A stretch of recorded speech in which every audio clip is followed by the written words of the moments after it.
అందరికీ నమస్కారం. Welcome to VN constructions and interiors. మీరు ఇల్లు కట్టుకునే ముందు కానీ ఇల్లు కొనుక్కునే ముందు కానీ ఈ ముఖ్యమైన విషయాలు ఖచ్చితంగా పాటించండి. ఇందులో ఫస్ట్ మీరు ఏదైతే ఇల్లు కొనుక్కుంటున్నారో ఈ ఇల్లు కొనుక్కునే ముందే మీరు ఆ ఇంటి యొక్క ల్యాండ్ గురించి ఫస్ట్ ఎంక్వైరీ చేయండి. ఆ ఇంటి ల్యాండ్ పైన ఏమైనా కేసులు ఉన్నాయా, ఇల్లీగల్ కన్స్ట్రక్షన్ చేశారా, లేదా ఆ ఇంటికి పర్మిషన్ పేపర్స్ ఉన్నాయా లేవా, ఇలాంటివన్నీ ఎంక్వైరీ చేయండి. ఈ లీగల్గా ఎంక్వైరీ చేసిన తర్వాత మీరు ఏదైతే ఇల్లు కొనుక్కున్న ఇంటికి ఆ భూమికి ఏమైనా టెస్టింగ్ చేయించారా, అంటే సాయిల్ టెస్ట్ రిపోర్ట్స్ ఏమైనా తీసుకున్నారా, అది బిల్డరే కానీ ఇంజనీర్ కానీ ఇంకెవరైనా కన్స్ట్రక్షన్ చేసి ఎవరైనా సరే ఆ ఇంటికి సాయిల్ టెస్ట్ రిపోర్ట్ చేశారా లేదా అనేది తీసుకోండి. ఒకవేళ సాయిల్ టెస్ట్ రిపోర్ట్ చేయకపోతే ఎవరైతే ఆ ఇల్లుని కట్టించారో ఆ ఇల్లుని కట్టించే బిల్డర్ తోటి మీరు ఒక వారంటీ సర్టిఫికేట్ తీసుకోండి. ఒకవేళ వారంటీ సర్టిఫికేట్ ఇవ్వకపోతే మీరు ఆ ఇల్లుని కొనకపోవటమే మంచిది. ఒకవేళ వారంటీ సర్టిఫికేట్ ఇవ్వలేను కానీ మీకు అగ్రిమెంట్ రాసిస్తాను అని అంటే ఆ అగ్రిమెంట్ రాసే ముందు మీరు ఒక అడ్వకేట్ని పెట్టుకొని ఆ అడ్వకేట్ ఆధ్వర్యంలో క్షుణ్ణంగా క్లారిటీగా క్లియర్గా అగ్రిమెంట్ రాయించుకోండి. ఈ అగ్రిమెంట్లో ఎలా ఉండాలంటే కొన్ని విషయాలు చెప్తాను. ఫస్ట్, ఇంటికి డ్రాయింగ్స్ వేశారా లేదా, పర్మిషన్లు తీసుకున్నారా లేదా, పర్మిషన్లు తీసుకుంటే ఆ పర్మిషన్ పేపర్స్, డాక్యుమెంట్స్, వాటికి సంబంధించిన సీరియల్ నెంబర్స్ కానీ డాక్యుమెంట్ నెంబర్స్ ఉంటాయి, అవన్నీ లింక్ చేయించండి.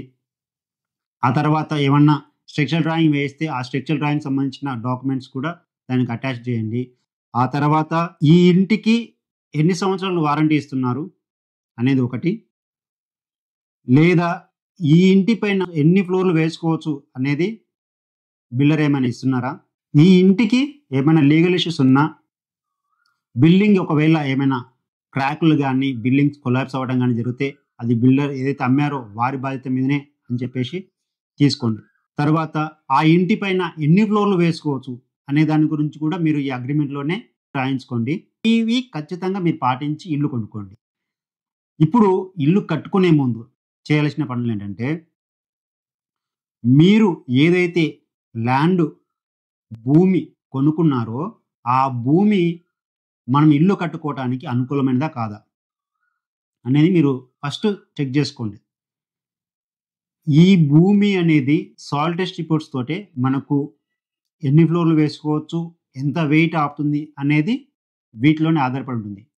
ఈ సాయిల్ టెస్ట్ రిపోర్ట్ తీసుకున్న తర్వాత అప్పుడు మీరు ఏదైతే డ్రాయింగ్ వేయించుకుంటున్నారో ఆ డ్రాయింగ్ అనేది వేయించుకునే ముందు మీరు ఒకటికి 2 సార్లు ఆలోచించి ఒక 3-4 డ్రాయింగ్లు లేదా మీకు నచ్చినంత వరకు కొన్ని డ్రాయింగ్స్ వేయించుకొని ఆ డ్రాయింగ్ వేయించుకునే ముందు కూడా మీ కుటుంబ సభ్యులతో డిస్కషన్ చేసి ఎవరికి ఏ రూమ్లో ఎలాంటి స్పేస్ కావాలి, ఎలాంటి డిజైన్ కావాలి అనేది మీరు ముందే డిసైడ్ చేసుకోండి.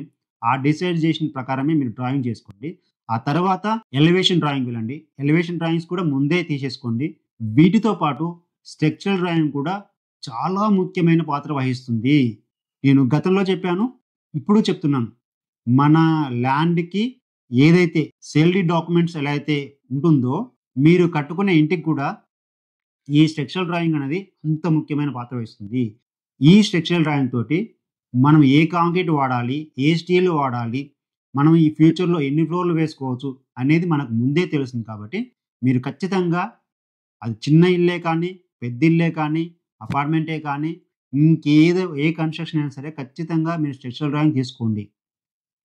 స్ట్రక్చరల్ డ్రాయింగ్ తీసుకున్న తర్వాతనే మీరు పని ముందుకెళ్ళండి. ఇప్పుడు స్ట్రక్చరల్ డ్రాయింగ్ వచ్చింది, డ్రాయింగ్ అయిపోయింది, ల్యాండ్ అంతా వెరిఫికేషన్ అయిపోయింది, అన్ని పర్ఫెక్ట్గా ఉన్నాయి. ఇప్పుడు మనకు కట్టుకునే ఇంటికి బడ్జెట్ కావాలి. ఈ బడ్జెట్లోనే మీరు ఏదైతే డ్రాయింగ్ వేశారో ఈ డ్రాయింగ్ కూడా కొంచెం అనేది అమౌంట్ అనేది ఖర్చు అవుతుంది. 2,000కు 3,000కు కకృతిపడి మీరు డ్రాయింగ్స్ వేసుకోకండి. ఎందుకంటే 2,000 పని 2,000కే ఉంటుంది, ₹1,00,000 పని 1,00,000కే ఉంటుంది, 50,000 పని 50,000కే ఉంటుంది. కాబట్టి మీరు ఖచ్చితంగా డ్రాయింగ్ వేసేటప్పుడే ఒక బడ్జెట్ అనేది ఫిక్స్ చేసుకోండి. మీరు ఒక డ్రాయింగ్ పర్ఫెక్ట్ వేసుకోవాలంటే 50,000-60,000 రూపీస్ ఖర్చు అవుతుంది. ఇది మీరు ముందే డిసైడ్ అవ్వండి. ఎందుకంటే ఈ డ్రాయింగ్స్ అనేది ఈ అమౌంట్ అనేది ఖచ్చితంగా అవుతుంది. తర్వాత ఏదైతే డ్రాయింగ్స్ తీసుకున్నారో ఆ డ్రాయింగ్స్కి BOK అనేది కూడా యాడ్ చేయండి. ఈ బీఓక్యూ అనేది మనకు బడ్జెట్ అన్నది క్లారిటీగా, క్లియర్‌గా ఎంత అవుతుంది 99.9% తెలియజేస్తుంది. ఈ బీఓక్యూ తీసుకొని మీరు ఎవరితో అయితే కట్టించుకోవాలనుకున్నారో వారితో ఈ బిల్డింగ్‌కి సంబంధించిన బీఓక్యూని చూపించండి. ఇది కూడా ఒకరిద్దరితో కాకుండా ఒక ముగ్గురు, నలుగురితో అంటే మీకు ఎంతమంది టచ్‌లో ఉంటే వారందరితో ఈ బీఓక్యూ చూపించి వాళ్ళతో ఈ కొటేషన్ తీసుకోండి. ఈ కొటేషన్ తీసుకుంటేనే మీకు బడ్జెట్ అనేది ఎంత అని తెలుస్తుంది. ఒకవేళ వారిచ్చిన కొటేషన్‌లో బడ్జెట్ ఎక్కువ అనిపిస్తుంది. మీరు తక్కువ బడ్జెట్‌లో చేసేవారి దగ్గరికి వెళ్తాము. అంటే ఇలాంటి బీఓక్యూ లేకుండా మేము స్లాబ్ ఏరియాకి ఇంత చేస్తాము. పర్ ఎస్ఎఫ్టీ ఇంత చేస్తాము. లేదా రూమ్‌కి ఇంత చేస్తాము అనే వారి దగ్గరికి వెళ్ళే ముందే మీరు ఖచ్చితంగా ఎంత బడ్జెట్ అవుతుందని క్లారిటీగా, క్లియర్‌గా తెలుసుకోండి. ఒకవేళ ఎవరైతే బీఓక్యూ ప్రకారము బడ్జెట్ ఇచ్చారో వారితో పోల్చుకుంటే చాలా వరకు తక్కువుందో అలాంటప్పుడు మీరు ఎట్టి పరిస్థితుల్లో ఇల్లు కట్టించుకోకండి. ఎందుకు అంటే ఒక బీఓక్యూ చేసేటప్పుడు ఒక 10,00,000 రూపీస్ వచ్చింది అంటే వేరే వాళ్ళు మీకు 5,00,000కి, 6,00,000కి చేస్తాను అంటున్నారంటే అది ఖచ్చితంగా లో బడ్జెట్‌తో కూడుకొని ఉంటుంది. మీకు లాస్ అవుతుంది. బిల్డింగ్ లైఫ్ అనేది ఉండదు. కాబట్టి మీరు ఖచ్చితంగా ఇది తెలుసుకుంటారని ఆశిస్తున్నాను. ఎందుకంటే ఒక బీఓక్యూలో 10,00,000 వచ్చింది అంటే దాంట్లో ఒక 5,000 లేదా 2,000, 5,000, 10,000 తగ్గింది అంటే ఓకే.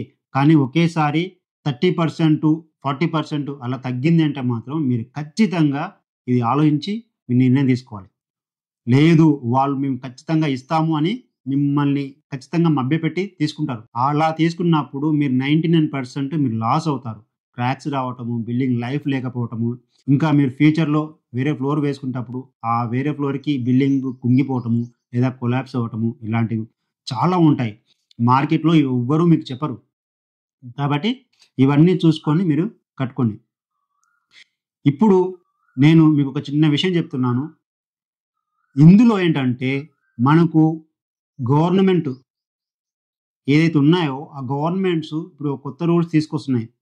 ఆల్రెడీ ఒక స్టేట్స్‌లో ఈ రూల్ తీసుకొచ్చారు. ఫ్యూచర్‌లో మన ఇండియా మొత్తం కూడా స్ప్రెడ్ అయ్యే అవకాశం ఉంది. కాబట్టి మీరు ఇల్లు కట్టుకునే ముందే కార్ పార్కింగ్ అనేది ఖచ్చితంగా మెన్షన్ చేయండి. కార్ పార్కింగ్ ఉంటేనే ఇప్పుడు మనకు కార్లు రిజిస్ట్రేషన్ అవుతాయి. ప్లాన్‌లు వేసేటప్పుడు కూడా ప్రతి ఒక్కరు కార్ పార్కింగ్ అనేది ఖచ్చితంగా ఇప్పుడు అవసరం అవుతుంది. ప్రతి గవర్నమెంటు ఇది ముందుకు తీసుకొస్తారు. ఎందుకంటే ఆల్రెడీ మహారాష్ట్రలో కార్ పార్కింగ్ లేకపోతే రిజిస్ట్రేషన్‌లు చెయ్యరు అని క్లారిటీగా, క్లియర్‌గా చెప్పారు. ఇదే సిట్యుయేషను రేపు ఫ్యూచర్‌లో మన అన్ని రాష్ట్రాలకు ఇండియా మొత్తము వస్తుంది. కాబట్టి మీరు ఇల్లు కట్టుకునే ముందే కార్ పార్కింగ్ అనేది ఖచ్చితంగా చూసుకోండి. తర్వాత మున్సిపల్ పర్మిషన్‌లు కూడా తీసుకునేటప్పుడు మీ ఇంటికి సెట్ బ్యాక్స్ అనేది ఖచ్చితంగా ఉండేలా చూసుకోండి.